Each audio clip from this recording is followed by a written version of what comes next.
تو کتنی امتحانات سے گزر گئے ابراہیم علیہ السلام. اور پھر جیسے میں نے آج جمعے میں کہا تھا 90 برس کی عمر میں ایک بیٹا خدا نے دیا, اور وہ بھی اللہ نے حکم دیا کہ ماں کے ساتھ اسے وادی غیر ذی زرع میں چھوڑ کے چلے اور پیچھے مڑ کے بھی مت دیکھو. اتنا سخت امتحان, جن کے درجے بلند ہوتے ہیں ان کے امتحانات بھی سخت ہوتے ہیں. چنانچہ عزیز محترم چھوڑ کے واپس آ گئے, اور پھر کبھی کبھار ملنے جاتے تھے. جب 8-9 برس کی عمر کو پہنچے فلما بلغ معه السعي, اللہ نے جو حکم دیا تھا سمجھ گئے. آئے, ان کی والدہ سے کہا ہاجرہ بیٹے کو نئے کپڑے پہناؤ. پوچھا کیوں اسماعیل کے ابا کیا بات ہے؟ کہا آج ہم ان کو کسی مہمانی میں لے جائیں گے. ماں نے نہلایا, کپڑے بدل دیے, والد کے ساتھ مہمانی میں جا رہے ہیں, ساتھ لیا. اسماعیل خوشی سے اپنے باپ کے آگے اچھل کود کے جا رہا ہے کہ آج ابا کے ساتھ جا رہا ہوں. شیطان سامنے سے آیا اور کہا بھائی اچھل کود کے جا رہے ہو, کیا بات ہے؟ اسماعیل علیہ السلام نے جواب دیا نہیں معلوم تمہیں, آج ہم مہمانی کے لیے ابا جان کے ساتھ جا رہے ہیں, کھانا کھانے جا رہے ہیں. کہا نہیں, تمہارے ابا تمہیں قتل کرنے لے جا رہے ہیں. کہا بے وقوف, کبھی باپ نے بھی بیٹے کو قتل کیا ہے؟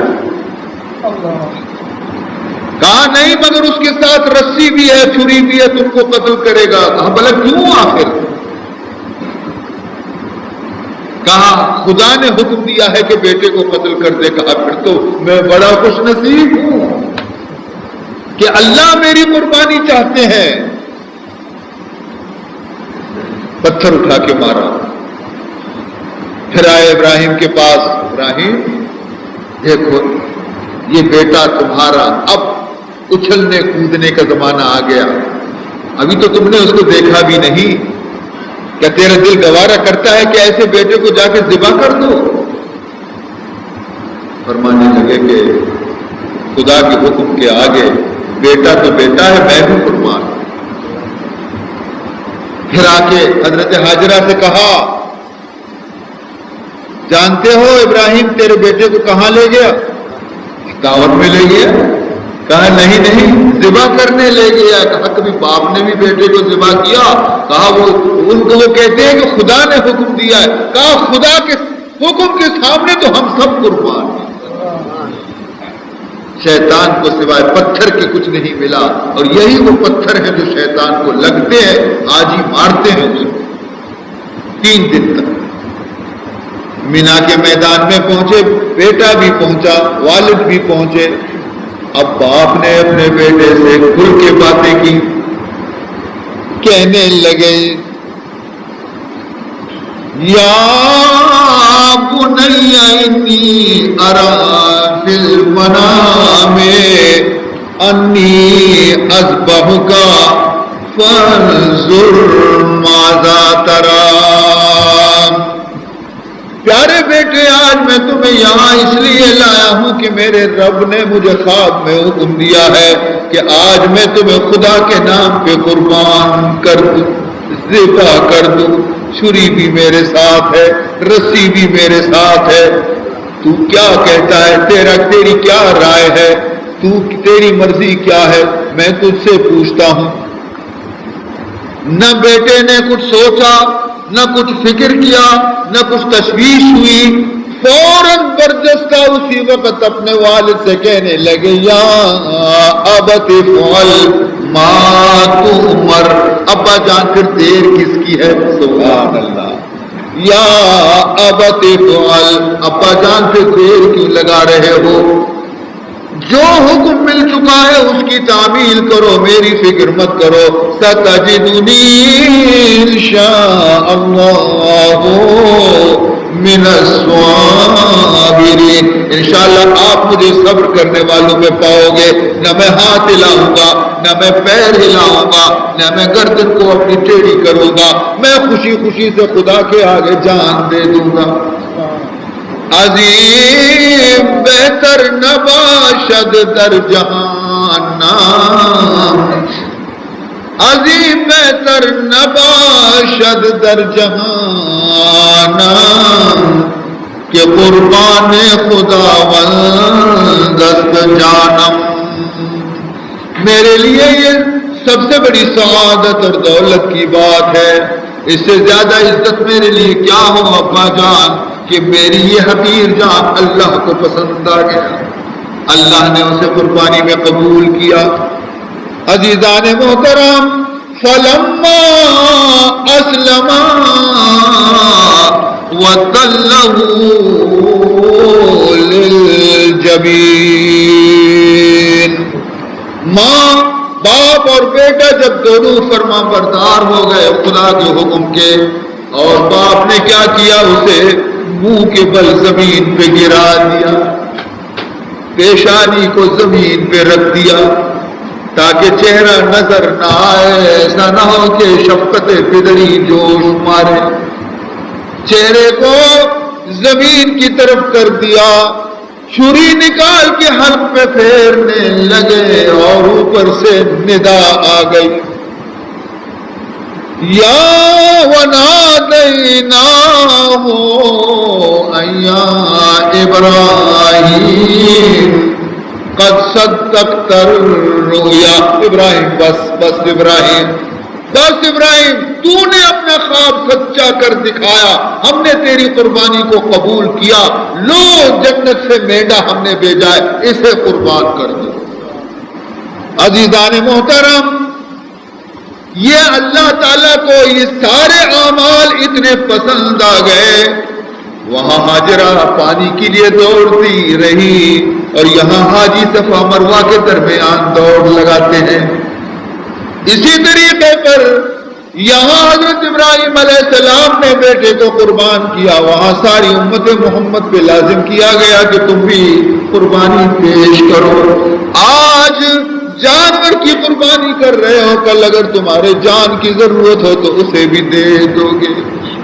عزیزان محترم، بہرحال عزیزان محترم، تو حج جو ہے دراصل یادگار خلیل ہے.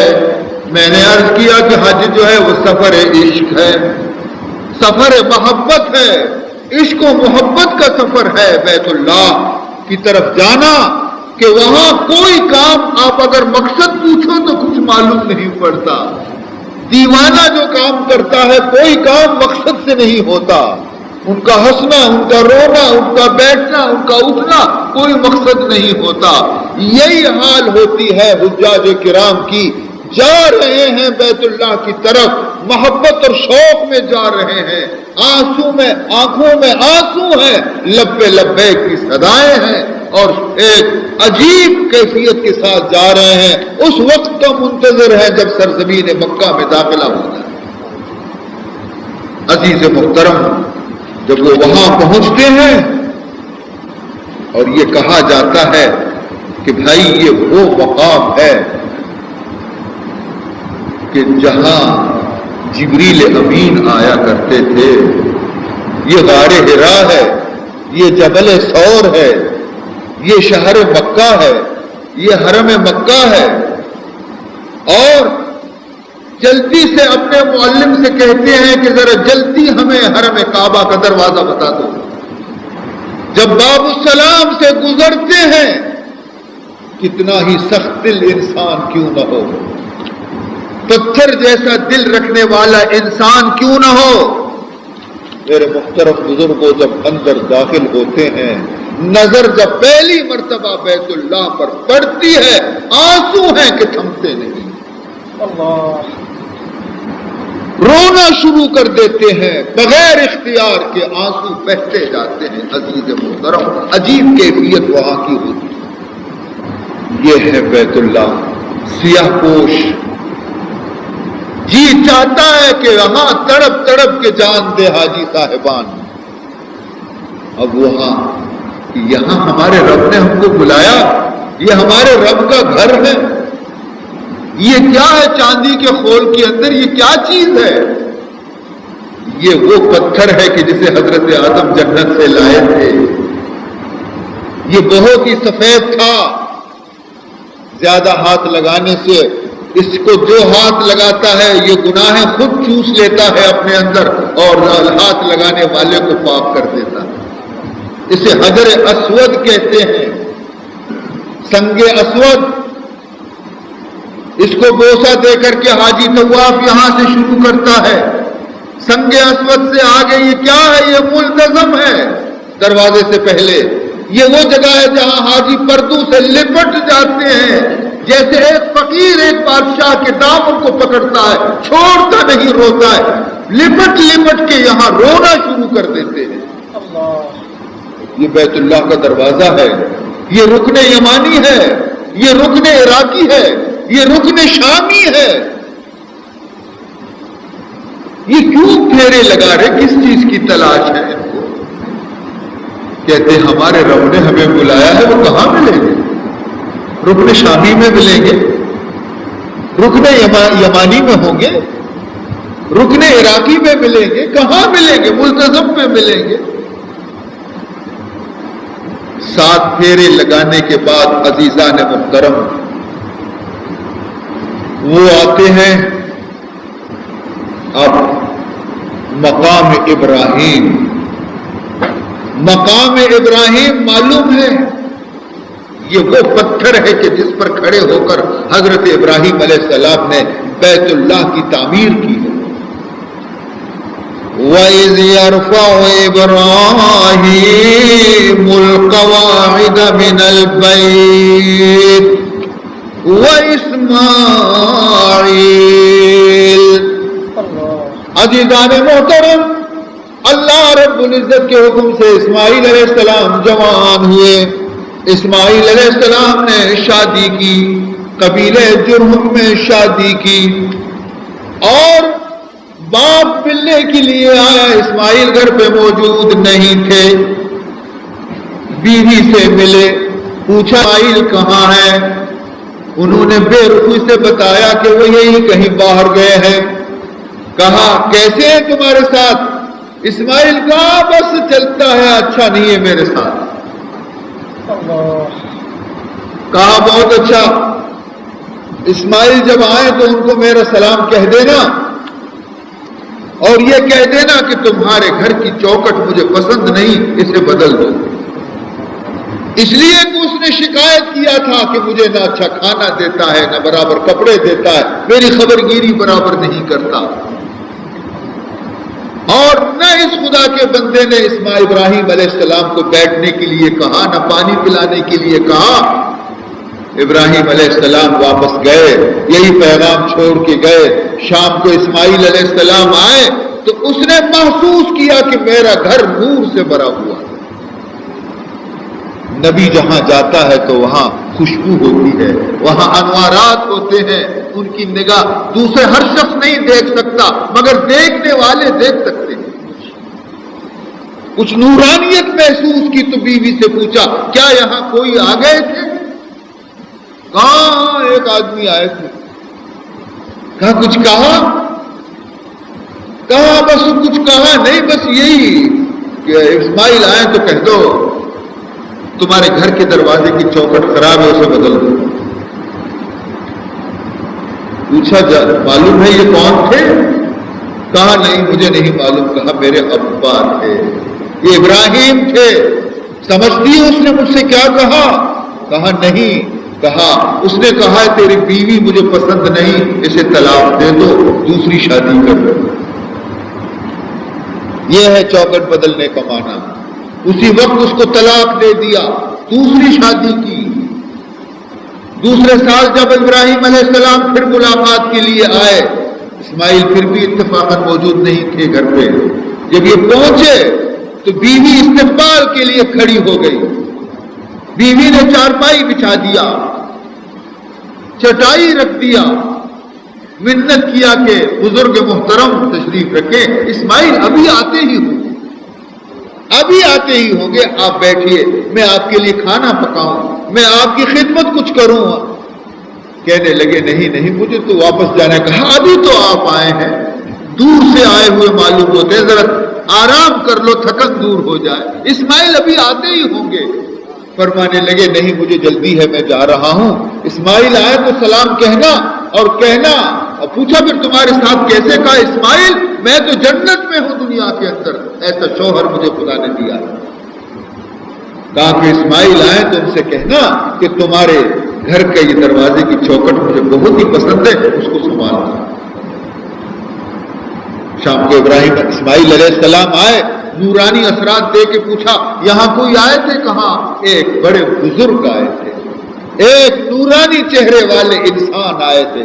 ان کے چہرے کے دیکھنے سے مجھے سیری نہیں ہوئی تھی, ان کی باتیں اتنی مجھے پیاری لگتی تھی کہ میں چاہتی تھی کہ یہ برابر بیٹھ کے باتیں کرتے رہے, مگر وہ نہیں بیٹھے, نہ ایک گلاس پانی پیا, نہ تھوڑی دیر کے لیے بیٹھے. مجھے اس کا بڑا دکھ اور ملال. فرمایا کچھ پیغام دیا؟ کہا یہی پیغام دیا کہ تمہارے گھر کی دروازے کی چوکٹ مجھے پسند ہے, اسے سنبھالنا. ابراہیم علیہ السلام نے پوچھا تم جانتی ہو یہ کون تھے؟ کہا میں نہیں جانتی, مگر یہ تھے بڑے بزرگ شخصیت تھے. فرمایا میرے ابا تھے ابراہیم علیہ السلام, اور انہوں نے تم کو پسند کیا ہے اور کہا ہے اس بیوی کو سنبھالنا. یہ یہی بیوی ہے کہ ان کے سلسلے نسب سے حضرت محمد مصطفیٰ صلی اللہ علیہ وسلم پیدا ہوئے. تو اللہ تعالیٰ نے حکم دیا ابراہیم علیہ السلام کو, اے ابراہیم تو اور اسماعیل مل کر کے میرے گھر کی بنیادوں کو اٹھا, دیواروں کو بنا. چنانچہ حضرت ابراہیم علیہ السلام مستری بن گئے اور حضرت اسماعیل علیہ السلام مزدور بن گئے. پتھر اٹھا اٹھا کے ابا کو دینے لگے, گارا اٹھا اٹھا کے ابا کو دینے لگے, اور وہ دیواریں بلند کرتے رہے بیت اللہ کی. وَإِذْ يَرْفَعُ إِبْرَاهِيمُ الْقَوَاعِدَ مِنَ الْبَيْتِ وَإِسْمَاعِيلُ.